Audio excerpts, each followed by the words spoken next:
সবাই মিলে পরিশ্রম করে বৃহৎ কাজ সফল উদ্দেশ্য সফল হয়েছে এবং ইতিহাসের পাতায় মহাপ্রভুর আমলে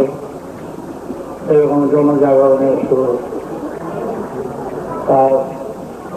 শেষ রক্ত যে তার শেষ নামটুকুনো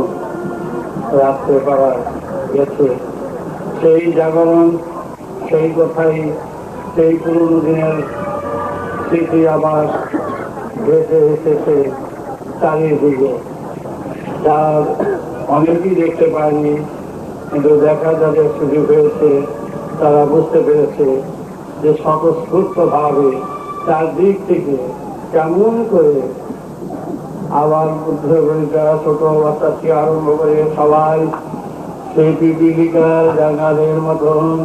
চারিদিক থেকে হাজারে হাজারে নয় লক্ষ লক্ষ ছুটে এসেছে, মাইলের পর মাইল দাঁড়িয়ে আছে, সবাইয়ের মুখে একই কথা, রাম নারায়ণ রাম। বাল বাচ্চা সবাই তাতে এত ভালো লাগলো। তখন সেই কথাই স্মরণ করে দিচ্ছে যে এই বাংলার বুকে